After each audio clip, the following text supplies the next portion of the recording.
World's largest physics research lab CERN ముందు శివుడి విగ్రహం పెట్టుకున్నారని మీకు తెలుసా? CERN council European research nuclear, ఇది వరల్డ్ లోనే బిగ్గెస్ట్ ఫిజిక్స్ ల్యాబ్. ఈ ల్యాబ్ లో world's biggest nuclear experiments, biggest big bang theory experiments చేస్తారు. ఈ సెరెన్ ల్యాబ్ తో 25 కంట్రీస్ కలిసి వర్క్ చేస్తున్నాయి. ఇంత పెద్ద ల్యాబ్ ముందు మహాశివుడి విగ్రహం ఉంటుంది. నేషనల్ మీడియా ఒక రోజు సెరెన్ ప్రెసిడెంట్ ని ఇంటర్వ్యూ చేస్తున్నప్పుడు ఈ శివుడి విగ్రహాన్ని ఇక్కడ ఉండడానికి రీజన్ ఏంటని అడిగితే ఆయన ఏం చెప్పారంటే, సబ్ ఆటమిక్ పార్టికల్స్ లో ఉండే ప్యాటర్న్స్ కాస్మిక్ డాన్స్ కి మహాశివుడు డాన్స్ కి ప్యారలల్ గా ఉన్నాయని చెప్పారు. ఈ స్టాచ్యూలో ఈ యూనివర్స్ ని రన్ చేసే చాలా థింగ్స్ ఉన్నాయని చెప్పారు. సెరెన్ చెప్పిన సబ్ ఆటమిక్ పార్టికల్స్ గురించి ఇండియన్ అసెంట్ చాలా ఇయర్స్ బ్యాక్ కనిపెట్టారని సెరెన్ చెప్పింది. వరల్డ్ లో బిగ్గెస్ట్ ఫిజిక్స్ ల్యాబ్ అయిన ఈ సెరెన్ కూడా శివుడి డాన్స్ ఇన్స్పైర్ చేసింది.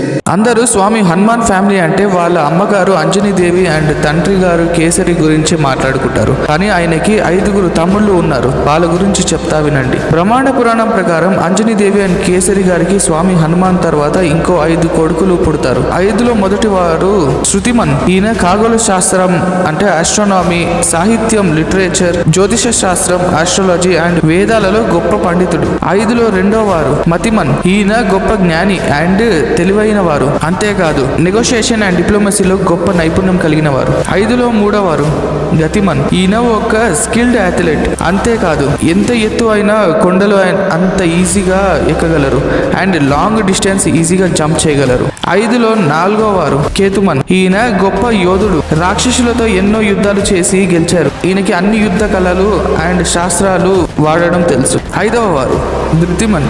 ఈయన మంచి ఫైటర్ అండ్ ప్రాంక్స్టర్ కూడా. ఈయనకి స్వామి హనుమాన్ అంటే చాలా ఇష్టం. స్వామి హనుమాన్ తండ్రి మహారాజు కేసరి రాజ్యం అయిన సుమేరుని ఈ 5గురే కాపాడేవారు. వీళ్ళ 5గురికి పెళ్లిళ్ళు అయ్యాయి అండ్ పిల్లలు కూడా ఉన్నారు. అలా కొన్ని తరాల వరకు వాళ్ళ డిసెండెంట్స్ ని సుమేరుని పాలించేవారు అని చెప్తారు. మన పురాణాల ప్రకారం కలియుగం అంటే ఏంటి, కలియుగం ఎప్పుడు అంతం అవుతుంది, కలియుగం ఎండింగ్ అని చెప్పే సిమ్టమ్స్ ఏంటి, మనకి ఇంకా ఎంత టైం ఉంది? ప్రెజెంట్ ఉన్న కలియుగం అంతం అవుతుంది అండ్ ప్రపంచం అంతా అంతం అవుతుంది. ఇది దేవతల ప్రకారం. మనమున్న ఈ 4,32,000 సంవత్సరాల కలియుగం నడుస్తుంది. ఎండ్ అయ్యే టైంకి ఎంగేజ్ పీపుల్ అనే వాళ్ళు ఉండరంట. రివర్ గంగా ఫుల్ డ్రై అయిపోతాయి. తిరిగి కైలాసానికి వెళ్ళిపోతుంది. ప్రతి ఒక్కరికి 20 సంవత్సరాల్లోనే ఓల్డ్ ఏజ్ వస్తుంది. ఎప్పుడైతే 10,000 సంవత్సరాలు కంప్లీట్ అవుతాయో భూమి మీద మిగిలి ఉన్న గాడ్స్ అందరూ అంటే దేవుళ్ళందరూ వారి లోకాలకు తిరిగి వెళ్ళిపోతారు. అప్పుడు భూమి మీద లాయల్టీ అండ్ హ్యూమనిటీ అనేది ఎక్కడ కనబడదు. అదే సమయంలో విష్ణువు 10వ అవతారం కల్కి స్టార్ట్ అవుతాడు. మన పురాణాలలోనే స్కారియస్ట్ అవతారం ఇది. భూమి మీద ఉన్న రాక్షసులని పాపాలని వితిన్ 3 days లోనే అంతం చేసి ధర్మాన్ని కాపాడతాడు. ఆ తర్వాత వర్షాలు స్టార్ట్ అవుతాయి. కంటిన్యూస్ గా 12 years ఆగకుండా వర్షాలు పడుతూనే ఉంటాయి. ఎర్త్ అంతా వాటర్ తో ఫుల్ అయ్యాక 12 suns హీట్ ఎర్త్ మీద పడి యాటెక్స్లిమ్స్లిక్ ఈవెంట్ అని అంటారు. హీట్ ఎర్త్ మీద పడి వాటర్ అంతా ఆవిరైపోతాయి. ఒక న్యూ వరల్డ్, న్యూ యుగం, సత్యయుగం స్టార్ట్ అవుతుంది. కలియుగం అంతం అయ్యాక మళ్ళీ సత్యయుగం స్టార్ట్ అవుతుంది. హిందూ మైథాలజికల్ ప్రకారం ఇలా మనకి 4 యుగాలు ఉన్నాయి. సత్యయుగం, త్రేతాయుగం, ద్వాపర యుగం, కలియుగం. ఏంటి ఇన్స్టాలో రీల్స్ చూసి బోర్ కొడుతుందా? ఈ గురించి మీకు తెలియని చాలా విషయాలు ఉన్నాయి. ఈ ఇంటర్నల్ బాడీ గురించి కొన్ని ఇంట్రెస్టింగ్ ఫ్యాక్ట్స్ చెప్తా వినండి. ఈ బాడీ సర్క్యులేటరీ సిస్టమ్ ఎంత కాంప్లెక్స్ తో తెలుసా? మీ బ్లడ్ ని ట్రాన్స్ఫర్ చేసే ఆర్టరీస్, వెయిన్స్ ఇంకా క్యాపిలరీ ట్యూబ్స్ ని ఒక దాని తర్వాత ఒకటి జాయిన్ చేసుకుంటూ వెళ్తే అది కంప్లీట్ అయ్యేసరికి ఎర్త్ చుట్టూ 2.5 రౌండ్స్ తిరుగుతావు. ఆ క్యాపిలరీస్ డయామీటర్ ని హెయిర్ డయామీటర్ కంటే 10 times చిన్నది. అంటే నీ హార్ట్ 1 day కి 1 lakh times పంప్ చేస్తుంది. అంటే రెస్ట్ లేకుండా ఇయర్ కి 35 million times పంప్ చేస్తుంది. అలాంటి హార్ట్ ని ఎవరి కోసమో బ్రేక్ చేసుకోవటం అవసరమా? నీ వెయిట్ 70 kg ఉంటే నీ బాడీలో ఉన్న కార్బన్ కంటెంట్ తో అరౌండ్ 9,000 పెన్సిల్స్ ని ప్రొడ్యూస్ చేయొచ్చు. నీ బాడీలో ఉండే ఫ్యాట్ తో 7 సోప్ బార్స్ చేయొచ్చు. నీలో ఉండే 5.6 లీటర్ బ్లడ్ 1 minute లో బాడీ అంతా 3 times సర్క్యులేట్ అవుతుంది. అలా ఆ బ్లడ్ ని బాడీలో ఎంత ఫాస్ట్ గా ట్రావెల్ చేస్తుందంటే 1 day లో బ్లడ్ ని బాడీలో 19,000 kilometers ట్రావెల్ చేస్తుంది. అంటే యునైటెడ్ స్టేట్స్ ఈస్ట్ కోస్ట్ నుంచి వెస్ట్ కోస్ట్ వరకు 4 times ట్రావెల్ చేయొచ్చు. నువ్వు డైలీ 1 to 2 liters సలైవాని ప్రొడ్యూస్ చేస్తావు. అంటే నీ లైఫ్ టైంలో నువ్వు నియర్లీ 25,000 liters సలైవాని ప్రొడ్యూస్ చేస్తావు. ఇది ఒక పెద్ద స్విమ్మింగ్ పూల్ లో ఉండే వాటర్ అంతా ఉంటుంది. జెనెటిక్ సైంటిస్ట్ ప్రకారం నీ బాడీలో నియర్లీ 30 to 40 trillion సెల్స్ ఉంటాయి. ప్రతి సెల్ లో DNA ని తీసి ఒక దాంతో ఒకటి జాయిన్ చేస్తే సన్ నుంచి ప్లూటో వరకు జర్నీ అంటే more than 10 billion miles travel చేయొచ్చంట. ఇండియా ఇండిపెండెన్స్ కి అండ్ ఒక రాబరీకి సంబంధం ఏంటి? బ్రిటిష్ వాళ్ళు మనల్ని రూల్ చేస్తున్నప్పుడు ఒక రాబరీ జరిగింది. అది నార్మల్ రాబరీ కాదు, ఇండిపెండెన్స్ కి ఫండ్ అరేంజ్ చేసే రాబరీ. ఆ రాబరీ ఎవరు చేశారు, ఎలా చేశారు అనేది చెప్తా చూడండి. ఆగస్ట్ 9, 1925 ఒక group of revolutionaries gold and huge మనీతో ఇండియా నుండి వేరే కంట్రీకి వెళ్తున్న ఒక ట్రైన్ ని ఆపి ఆ ట్రెజర్ ని దొంగలిద్దాం అనుకున్నారు. ఈ గ్రూప్ ని రామ్ ప్రసాద్ బిస్మిల్ లీడ్ చేస్తున్నారు. ఇందులో అషఫికుల్లా ఖాన్, చంద్రశేఖర్ ఆజాద్ అండ్ రోషన్ సింగ్ లాంటి దేశభక్తులు కూడా ఉన్నారు. అయితే వీళ్ళంతా ఆ ట్రెజరీ కోసం కాకోరి అనే విలేజ్ దగ్గర ట్రైన్ ని ఆపి అందులో ఉన్న ట్రెజర్ అంతా దోచుకొని పారిపోయారు. తర్వాత బ్రిటిష్ వాళ్ళు దొంగలించిన వాళ్ళని అరెస్ట్ చేశారు. తర్వాత వాళ్ళని టార్చర్ చేసి మరణశిక్ష విధించారు. ఆ గ్రూప్ ని లీడ్ చేసిన రామ్ ప్రసాద్ బిస్మిల్ చనిపోయిన తర్వాత అతనికి గుర్తుగా చాలా ఏరియాస్ లో ఆయన స్టాచ్యూస్ ని పెట్టారు. ఇలా ప్రాణ త్యాగం చాలా మంది ఇండియన్స్ ని ఫ్రీడమ్ ఫైటర్స్ గా మార్చింది. ఇండియాలో ఉన్న ఒక అబాండెడ్ విలేజ్ ఉంది. మార్నింగ్ అంతా టూరిస్ట్ విజిట్ చేసే ఈ ప్లేస్ ని నైట్ అయితే ఏ ఒక్క టూరిస్ట్ కూడా విలేజ్ లోకి వెళ్ళరు. ఒకవేళ వెళ్తే నెక్స్ట్ డేనే ఆ పర్సన్ చనిపోతాడు. అసలు విలేజ్ పేరేంటి, ఎక్కడుంది, ఎందుకని ప్రజలు నైట్ వెళ్ళడానికి భయపడుతున్నారు? రాజస్థాన్ లో జలిస్మార్ డిస్ట్రిక్ట్ లోని కూల్దర విలేజ్ ఉంది. 13th సెంచరీ నుండి ఈ విలేజ్ లో పలివాల్ బ్రాహ్మిన్స్ ఉండడం స్టార్ట్ చేస్తారు. అయితే ఆ విలేజ్ కి హెడ్ గా కందన్ అనే పర్సన్ ఉండేవారు. ఈ విలేజ్ తో పాటు ఇంకో 83 విలేజెస్ ని సలీం సింగ్ అనే రాజు పరిపాలించేవాడు. కానీ ఈ సలీం సింగ్ రాజు ప్రజల దగ్గర ఎక్కువ ట్యాక్సెస్ కలెక్ట్ చేసేవాడు అండ్ ప్రజలను హింసిస్తూ చాలా క్రూయల్ గా బిహేవ్ చేసేవాడు. అది ఈ పలివాల్ బ్రాహ్మిన్స్ నచ్చక ఇండివిజువల్ విలేజ్ గా ఉండడం స్టార్ట్ చేస్తారు. కానీ సలీం సింగ్ రాజుకి ఇది నచ్చకపోవడంతో ఆ కుల్దర విలేజ్ వాళ్ళని ఇంకా టార్చర్ చేసేవాడు. అంటే 19th సెంచరీలో సలీం సింగ్ కుల్దర విలేజ్ లో ఒక అమ్మాయిని చూస్తాడు. అప్పుడు సలీం సింగ్ తన మంత్రిని రాయబారిగా కుల్దర విలేజ్ కి పంపుతాడు. అప్పుడు ఆ మంత్రి సలీం సింగ్ కి మీకు గొడవలు ఆగాలంటే ఆ అమ్మాయిని ఇచ్చి పెళ్లి చేయండి అని కుల్దర విలేజ్ హెడ్ అయిన కందన్ కి చెప్తాడు. అయితే సలీం సింగ్ పెళ్లి చేసుకోవాలి అనుకుంటున్న అమ్మాయి తన కూతురే అని కందన్ కి అర్థమైంది. వెంటనే కాందన్ ఆ మంత్రితో నాకు ఇష్టం లేదని చెప్పి మంత్రిని పంపించేస్తాడు. అయితే కాందన్ మాత్రం ఈ విషయం చాలా సీరియస్ గా తీసుకొని ఊరిలో వారందరినీ పిలిచి విషయం చెప్పి ఈ రాజుని ఇలానే వదిలేస్తే ఊరిలో ఉన్న ఆడపిల్లల్ని ఎవరిని బ్రతకనివ్వడు, ఇది ఆపాలి అంటే విలేజ్ ని వదిలి వెళ్ళిపోతాం అని చెప్తాడు. దీనికి విలేజ్ లో ఉండే వాళ్ళు కూడా అగ్రి అయ్యి మొత్తం అక్కడున్న 500 ఫ్యామిలీస్ రాత్రికి రాత్రే ఊరు వదిలి వెళ్ళిపోతారు. ఈ విషయం సలీం సింగ్ కి తెలియడంతో సలీం సింగ్ తన సైన్యంతో వాళ్ళని ఆగించి ఒక్కొక్కరిని చంపేస్తారు. అప్పుడు ఒక బ్రాహ్మిన్, నువ్వు రాజు అనుకొని పరిపాలిస్తున్న ఈ కుల్దర గ్రామం ఎప్పటికీ ప్రశాంతంగా ఉండదు, ఒకవేళ ఎవరైనా ఈ విలేజ్ లో ఉండాలి అని చూస్తే ఎవరైతే ఇక్కడ చనిపోతారో వాళ్ళు ఆత్మలుగా మళ్ళీ మారి వాళ్ళని చంపేస్తారు అని శాపం పెడతాడు. ఈ రీజన్ వల్లే అక్కడికి వెళ్ళిన వాళ్ళు చనిపోతున్నారు అని చాలా మంది నమ్ముతున్నారు. ఈ యొక్క థియరీ కాకుండా కుల్దర విలేజ్ వాళ్ళు వ్యానిష్ అవ్వడానికి ఇంకొన్ని రీజన్స్ ఉన్నాయి.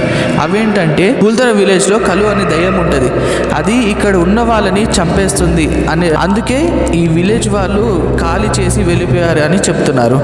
ఇంకో థియరీ ఏంటంటే కుల్దర విలేజ్ లో ఎర్త్ క్విక్స్ ఎక్కువగా వస్తాయి, ఆ రీజన్ వల్ల అక్కడ ప్రజలు విలేజెస్ ని ఖాళీ చేసేసారు అని చెప్తున్నారు. కుల్దర విలేజ్ లో ఉన్న ప్రజలు ఖాళీ చేయడానికి రీజన్ ఏదైనా సరే, నైట్ టైం ఆ విలేజ్ లోకి వెళ్ళిన వాళ్ళు మార్నింగ్ అయ్యేసరికి ఏదో ఒక రీజన్ తో చనిపోతున్నారు. అయితే 2015లో ఇండియన్ గవర్నమెంటే కుల్దర విలేజ్ ని టూరిస్ట్ ప్లేస్ గా రికగ్నైజ్ చేసి మార్నింగ్ 6 AM నుండి ఈవినింగ్ 6 PM వరకు మాత్రమే విలేజ్ లోకి అలౌ చేస్తారు. 6 PM తర్వాత ఏ టూరిస్ట్ ని కూడా విలేజ్ లోకి అలౌ చేయరు. కానీ కొంతమంది నైట్ టైం సీక్రెట్ గా వెళ్లి ప్రాణాలు కోల్పోయారు. కానీ నైట్ టైం కుల్దర విలేజ్ లోకి వెళ్ళిన వాళ్ళు ఎందుకు చనిపోతున్నారు అనే రీజన్ ఇప్పటికీ ఒక అన్సాల్వ్డ్ మిస్టరీగా ఉండిపోయింది. మీకు ప్రపంచంలోనే ది మోస్ట్ లక్కీయెస్ట్ ట్రైబ్ ఏంటో తెలుసా? అసలు నేను ఆ ట్రైబ్ ని లక్కీయెస్ట్ ట్రైబ్ అని ఎందుకు అన్నాను అండ్ ట్రైబ్ ఎందుకంత లక్కీయో కూడా చెప్పేస్తా. ఆ లక్కీయెస్ట్ ట్రైబ్ పేరు ద మథాంగ్ ట్రైబ్. ఇది ఏకాంతంగా ఉండే ట్రైబ్. వీళ్ళు శ్రీలంకలో ఉన్న పిట్రు మౌంటైన్ జంగల్స్ లో ఉంటారు. ఈ ట్రైబ్ యొక్క language, living habits and eating habits rest of the world కన్నా చాలా డిఫరెంట్ గా ఉంటుంది. నేను వీళ్ళని లక్కీయెస్ట్ ట్రైబ్ అని ఎందుకు అన్నాను అంటే ప్రతి 41 years కి ఒకసారి లార్డ్ హనుమాన్ ఈ ట్రైబ్ ని విజిట్ చేస్తారు. మీరు వింటుంది కరెక్టే, లార్డ్ హనుమాన్ ప్రతి 41 years కి ఒకసారి ఈ ట్రైబ్ ని వచ్చి కలుస్తారు. అసలు హనుమాన్ ఈ ట్రైబ్ ని ఎందుకు కలుస్తారు అండ్ కలిసి ఏం చేస్తారు అని అనుకుంటున్నారు కదా, చెప్తా వినండి.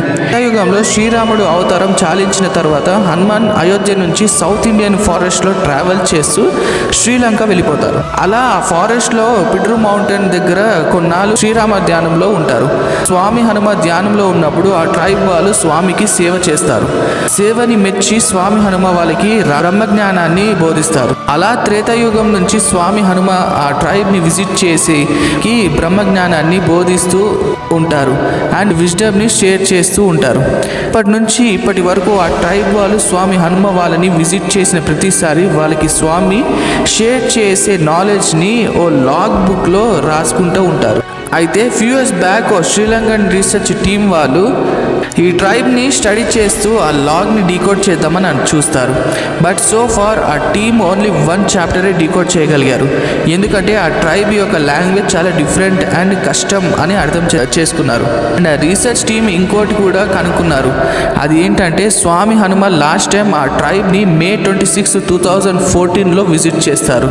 అండ్ 2014 నుంచి 41 ఇయర్స్ లెక్క పెట్టుకుంటే 2055 అంటే స్వామి హనుమ నెక్స్ట్ విజిట్ 2055లో అవ్వబోతుంది. ఇప్పుడు మీరు అనుకోవచ్చు మావా, అయితే 2025లో నేను వెళ్ళి హనుమని కలుస్తా అని. అది అవ్వదు. ఓన్లీ ఆ ట్రైబ్ లో ఒక్కరికే దర్శనం ఇస్తారు స్వామి. ఓన్లీ వాళ్ళ తేగ న్యాయకుడికి మాత్రమే కనిపిస్తారు. ఎందుకంటే వాళ్ళలో ఎవరు అయితే ప్యూర్ హార్టెడ్ గా ఉంటారో వాళ్ళని మాత్రమే తీగ నాయకుడిగా నియమిస్తారు.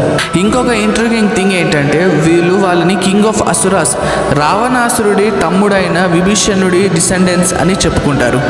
వీళ్ళు మోడర్న్ సివిలైజేషన్స్తో డిస్కనెక్టెడ్గా ఉంటారు అండ్ వీళ్ళు నిత్యం లార్డ్ హనుమాన్ని పూజిస్తూ ఉంటారు. ద్వాపర యుగంలో one of the most powerful fighter బలరాముడు. అలాంటి మోస్ట్ పవర్ఫుల్ ఫైటర్ అయిన బలరాముడు ఎందుకు అని కురుక్షేత్ర యుద్ధంలో పార్టిసిపేట్ చేయలేదో చెప్తా వినండి. అంతేకాదు చిన్నప్పటి నుంచి ఎప్పుడు కృష్ణుడితోనే ఉండేవారు. అలాంటిది కురుక్షేత్ర యుద్ధంలో మాత్రం కృష్ణుడికి తోడుగా ఉండరు. భీముడికి ఆయన దుర్యోధనుడికి బలరాముడే గద యుద్ధం నేర్పిస్తారు. వీళ్ళ ఇద్దరిలో ఆయనకి దుర్యోధనుడు అంటే చాలా ఇష్టం బలరాముడికి. కురుక్షేత్రానికి ముందు పాండవులు కౌరవులు వాళ్ళ తోటి రాజ్యాలని వాళ్ళకి యుద్ధంలో హెల్ప్ చేయమని అడుగుతారు. అయితే దుర్యోధనుడు వెళ్ళి బలరాముడిని అడుగుతాడు కౌరవులకి యుద్ధంలో హెల్ప్ చేయమని. తన ప్రియ శిష్యుడు అడిగాడు అని హెల్ప్ చేద్దాం అనుకుంటారు బలరాముడు.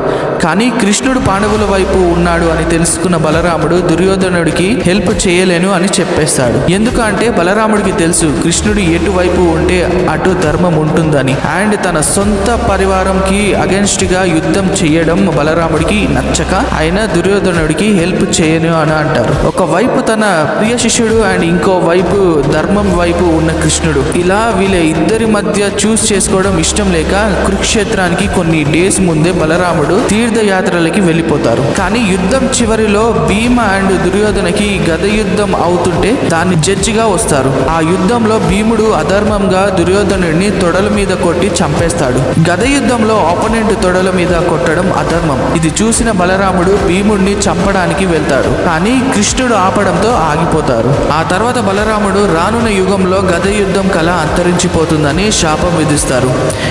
అందుకే కలియుగంలో మనకి గద వాడడం ఆర్ గద యుద్ధం అన్న మాట కింగ్స్ టైంలో ఎక్కువ వినపడలేదు. అసలు మీరు ఎప్పుడైనా ఆలోచించారా శ్రీకృష్ణుడు తల మీద పికాక్ ఫెదర్ ఎందుకు పెట్టుకుంటారు అని? శ్రీకృష్ణుడు నెమలి ఇక పెట్టుకోవడానికి గల స్టోరీ ఏంటో నేను చెప్తా వినండి. త్రేతాయుగంలో విష్ణుమూర్తి రామావతారంలో ఉన్నప్పుడు 14 సంవత్సరాల వనవాసం చేస్తున్న టైం అది. అయితే ఒక రోజు శ్రీరాముడు అండ్ సీతాదేవి దట్టమైన అరణ్యంలో విహరిస్తూ ఉంటారు. కొంతసేపు విహరించిన తర్వాత సీతాదేవికి బాగా దాహం వేస్తే శ్రీరాముడిని కొంచెం నీళ్లు తెచ్చి ఇవ్వమని అడుగుతారు. బాగా దట్టమైన అరణ్యం అవ్వడం వల్ల ఎంత వెతికినా శ్రీరాముడికి వాటర్ దొరకవు. బాగా ఆలస్యం అవుతుందని శ్రీరాముడు వనదేవతని ప్రార్థిస్తారు కొంచెం దారి చూపించమని. అయితే సడన్ గా చెట్టులో నుంచి ఒక అందమైన నెమలి శ్రీరాముడు ముందుకి వస్తుంది. అయితే శ్రీరాముడు నెమలితో దగ్గరలో ఏమన్నా సూరవరాలు ఉన్నాయా అని అడుగుతారు. ఒక సూరవరం ఉంది, కానీ దానిని చేరుకోవడం చాలా కష్టం, నేను మీకు దారి చూపిస్తా అని శ్రీరాముడిని తీసుకొని వెళ్తుంది. అలా ఆ దట్టమైన అరణ్యంలో చాలా దూరం వెళ్తారు. అయితే నెమలి వాళ్ళు వెళ్ళే మార్గం మొత్తం గుర్తుండేలా తన ఫెదర్స్ ని పీకి పడేస్తూ ఉంటుంది. నెమలికి తెలుసు అలా ఫోర్స్ఫుల్ గా నెమలి పించాలు పీకినట్టు అయితే బ్లడ్ లూజ్ అయి తను చనిపోతుందని. కానీ నెమలి ఆ సూరవరం రీచ్ అయ్యేదాకా అలా పడేస్తూనే వెళ్తుంది. లాస్ట్కి ఒక బ్యూటిఫుల్ సూరవరం దగ్గర తీసుకొని వెళ్తుంది. శ్రీరాముడు కొంచెం వాటర్ తాగి సీతాదేవి కోసం కొంచెం నీళ్లు పట్టుకొని పికాక్ వైపు తిరుగుతారు. ఇంతలోపు పికాక్ నేల మీద పడి ఉంటుంది. వెంటనే శ్రీరాముడు నెమలి దగ్గరికి వెళ్ళి, ఎందుకు ఇలా చేసావు? పింఛలు అలా తీసేస్తే చనిపోతావని నీకు తెలుసు కదా, ఎందుకు అలా చేసావని అడుగుతారు. దట్టమైన అడవిలో ఈ సూరవరం దగ్గర నుంచి ఒకరు మాత్రమే తిరిగి వెళ్ళగలరు, అది మీరే అవ్వాలి అని ఇలా చేశా అని చెప్పి నెమలి చనిపోతుంది. నెమలి చేసిన ఈ త్యాగాన్ని మెచ్చి శ్రీరాముడు తన నెక్స్ట్ అవతారంలో నెమలి శౌర్యానికి చిహ్నంగా పింఛాన్ని ధరిస్తాను అని వరమిస్తారు. అలా ద్వాపర యుగంలో శ్రీకృష్ణుడిగా భూమి మీద జన్మించాక నెమలి పింఛాన్ని ఆయన శిరస్సు మీద ధరిస్తారు. మన భారతదేశంలో one of the most powerful Kings లో రాజేంద్ర చోళ ఒకరు. మన హిస్టరీ బుక్స్ లో చెప్పరు, కానీ ఆయనకి రిలేటెడ్ గా ఒక స్టోరీ నేను చెప్తా వినండి. ఓ రోజు రాజేంద్ర చోళుడు తన క్యాపిటల్ ని తంజావూరు నుంచి చోళవరంకి మారుద్దామని అనుకుంటారు. అయితే ఆయన కొత్త క్యాపిటల్ అయిన చోళవరాన్ని గంగా జలంతో శుద్ధి చేద్దామని అనుకుంటారు. కానీ ఒక మ్యాన్ మేడ్ చెరువు తవ్వించి అందులో గంగా జలం కలిపితే శుద్ధి అవుతుంది అని బెంగాల్ రాజు అయిన మహిపాలుడు దగ్గరికి వెళ్తారు. అయితే మహిపాలుడు గంగా జలం ఇవ్వను పొమ్మని అవమానిస్తారు. అయితే ఇలా కాదు అని ఈసారి రాజేంద్రుడు తన పెద్ద సైన్యాన్ని పంపిస్తారు గంగాజలం తెమ్మని. ఇంకా కింగ్ రాజేంద్రుడు సైన్యం చోళవరం దగ్గర నుండి స్టార్ట్ అయ్యి ఫస్ట్ వెంగినాడు, అంటే ఇది రాజమండ్రిలో ఉంది, అక్కడున్న రాజుని ఓడిస్తారు. వెంగినాడు రాజుని ఓడించాక రాజేంద్రుడి సైన్యం సకరకోటం, ఇది ఛత్తీస్గఢ్ లో ఉంది, ఆ రాజుని ఓడిస్తారు. సకరకోటం తర్వాత పంచపల్లి, అంటే ఇది భువనేశ్వర్ లో ఉంది, ఆ రాజుని కూడా ఓడిస్తారు. పంచపల్లి తర్వాత కోసనాల నాడు, ఇది జార్ఖండ్ లో ఉంది, ఆ రాజుని కూడా ఓడిస్తారు. తర్వాత పాల డైనాసిటీకి సంబంధించిన 3 రాజులను కూడా ఓడిస్తారు. చివరగా బెంగాల్ కింగ్ మహిపాలుడిని తన క్యాపిటల్ అయిన గౌడాలో ఓడిస్తారు. ఎంతమంది రాజులను ఓడించారో వాళ్ళందరి తల మీద గోల్డెన్ పాట్ పెట్టి అందులో గంగా జలం నింపుతారు. అలా వాళ్ళని బెంగాల్ నుంచి చోళవరం వరకు నడిపించి తీసుకొని వస్తారు. వచ్చిన రాజులతోనే చోళవరం చెరువులో గంగా జలం కల్పించి తర్వాత వాళ్ళని వదిలేస్తారు.